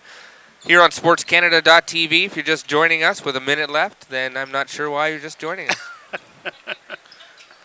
Yu Zhulong Swings it over to the wing for Zhou Peng. And now handling at the top is just Ding watching Junhui. China, even this late into the game, they still haven't really got much going in the half court. It's something that they're going to have to work on a lot in the next couple of weeks before taking off to Turkey. Well, they certainly had a nice stint there in the second when they were led by In the third. in the third, Liu Wei and Yi Jinlan. And Buckner knocks down a shot, so he gets on the board for Canada. The Alberta product. 16 seconds left. China can work for the last shot here. Yu Shulong gives it up to Sun Yue. This could be a crucial basket for the international Bodog over-under. Pass inside, stepping in with the right hand, and fouled was number 19, Dong Hanlon. Hanlon at 6'10", one of the smaller Chinese front court And you know players. what I have to say? I like that foul. I mean, I know there's only a second to go. It's a 26-point game. But the Canadian guys that are out there on the floor, they didn't want to give up a layup, so they went after it and fouled him and didn't make him earn it from the line. I think that's a good sign. Well, as you mentioned, too, a lot of these guys are playing to keep playing. Absolutely. First free throw for Dong Hanlon is good. 86-61, 25-point game. He Will can make it. Leo Routens be taking his 30-second timeout after this basket? I would think not. Advance the ball to center. Second free throw is good, so inbound will go to Bell. He will run it out, and your final score here at the Rogers Arena, Canada all over China, 86-62. Most of the damage done in the first quarter, and they were really led by Andy Routens out of the gate, weren't they? Yeah, well, Andy's clearly going to be a leader on this team and clearly going to be their main offensive weapon with his outstanding shooting abilities, and they went to him early and often, and it paid dividends for them. I think you could tell as well that Andy's just come off playing at Summer League against a very high level of talent down at the NBA Summer League, even though it's not your big stars, it's free agents, it's guys who are going to play internationally. But the competition would compare much better, I think, than what the Chinese opposition put up tonight. So he's kind of in the groove coming off that Summer League in Las Vegas. As China showing some thanks to their fans out there at center court, thanking the supporters, and Canada doing the same. Well, Canada certainly got some contributions from the usual suspects. They started with a dunk from Levon Kendall, didn't look back. Joel Anthony was good, as was, as we had mentioned, Javon Shepard. Yeah, Also, Javon Shepard very solid. came off the bench and played very well, didn't he? Yeah, no, I think all in all, I say the last time we had international basketball, last time Canada's team played here was 8 years ago when they played China. Two totally different teams, but a very similar result. And as Canada kicks off this three-game home series, they got to be happy with a convincing victory over Team China. Well, the player of the game for the Chinese is number 11, Yi Jinlan. I'm not sure what's the name of that Russian billionaire. Will be Mikhail Prokhorov, Prokhorov. The new owner of the New Jersey Nets, and Yi did a good job at the end of the season for the Nets. They were obviously far out of the playoffs, but once he got a little bit of time and was healthy, actually showed that he was a serviceable NBA player. And Andy Routens, no surprise, selected as player of the game for the Canadian team. Well, he looked very good, didn't he? He did. He's just a pure shooter. You can't leave him open. And the one thing, too, is, as Doug mentioned, he wasn't shooting international threes. And for the most part, he was behind that NBA line. Which is what I like to see anyway. Whether it's high school, college, or here internationally, you don't want guys looking down and towing that line with 1 inch to spare. Ideally, you should be asking them to set up a foot behind the line, 1.5 feet, so it spaces the floor better and clearly is a three for them. And Andy Routens from NBA range is doing that quite easily. Also, by the way, more celebrities in the crowd. Front row, we have John McKeechee and former national team player and teammate of Leo's, I believe, Howard Kelsey. Oh, it's a regular Staples Center here tonight. Well, again, your final, Canada 86, China 62, the World Championship tune-up. So far, so good for the Canadians as they get ready to play France in Toronto next week. Coming up. They have France coming up, whereas the Chinese have exhibition games coming up against the U.S., Puerto Rico, and then once they ship over to Europe, they have games against Serbia over in Belgrade. Canada has their 2 games back in Toronto before they too head over towards Turkey. By the way, just discovered this little stat here. Canada never, ever lost to China. This was the 7th time we've played them and the 7th time we have beaten them. Canada with China's number. So as we wind up here, the Jack Donahue Classic, Canada 86, China 62. Andy Routens led the way for the Canadians. We thank you for Paul Eberhardt and Doug Eberhardt. I'm Paul Chiarenza on SportsCanada.TV. Thanks again, and we'll see you next time.